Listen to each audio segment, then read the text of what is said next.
భోజన ప్రియులందరికీ నమస్కారం. పల్నాడు రుచులకి స్వాగతం. బయట దొరికే ఈ చికెన్ పాప్కార్న్ అంటే చాలామందికి ఇష్టమండి. పిల్లల నుంచి పెద్దవాళ్ళ వరకు ప్రతి ఒక్కళ్ళు ఇష్టపడతారు. కానీ బయట అంత రేటు పెట్టి మనం కొనలేం కాబట్టి వీటిని ఇంట్లో ఈజీగా ప్రిపేర్ చేసేసుకుందాము. అందుకోసం ముందుగా బోన్లెస్ చికెన్ తీసుకోవాలి. వాటిని చిన్న చిన్న ముక్కలుగా కట్ చేసుకోవాలి. ఇలా కట్ చేసుకున్న ముక్కల్ని శుభ్రంగా కడిగేసి ఒక మిక్సింగ్ బౌల్లో వేసుకోవాలి. ఇందులోనే 1 టేబుల్ స్పూన్ వరకు అల్లం వెల్లుల్లి పేస్టు, 1 టేబుల్ స్పూన్ జీలకర్ర పొడి, 1 టేబుల్ స్పూన్ ధనియాల పొడి, చిటికెడంత పసుపు, రుచికి సరిపడా ఉప్పు, రుచికి సరిపడా కారం, కొంచెం మిరియాల పొడి, ఉంటే కొంచెం ఆరిగానో, అలాగే కొంచెం నిమ్మరసము, ఒక 2 టేబుల్ స్పూన్ల వరకు పెరుగు, కొంచెం వెనిగర్ కూడా వేసేసి చికెన్ ముక్కలన్నిటికీ మసాలాలు బాగా పట్టే విధంగా ఒక 5 నిమిషాలు కలుపుకోవాలి. ఇలా కలిపేసుకున్న చికెన్ని కనీసం 1 గంట సేపు ఫ్రిడ్జ్లో పెట్టేసుకోవాలి.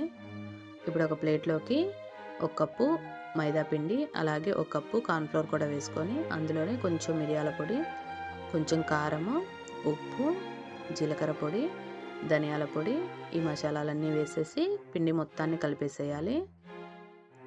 ఇలా కలిపేసిన పిండిని మనము పక్కన పెట్టేసుకుందాము. 1 గంట సేపు ఫ్రిడ్జ్లో పెట్టుకున్న చికెన్ని బయటికి తీసుకుందాము. ఇప్పుడు ఈ చికెన్ ముక్కల్ని ఒక్కొక్కటిగా తీసుకొని మనం పొడి పిండి రెడీ చేసి పెట్టుకున్నాం కదా, ఆ పిండిలోకి డస్టింగ్ చేసుకోవాలి.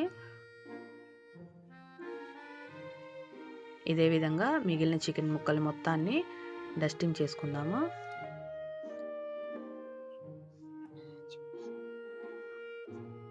ఇలా డస్టింగ్ చేసుకున్న చికెన్ ముక్కల్ని ఒక ప్లేట్లో పెట్టి ఒక 5 నిమిషాలు పక్కన పెట్టేసుకుందాము.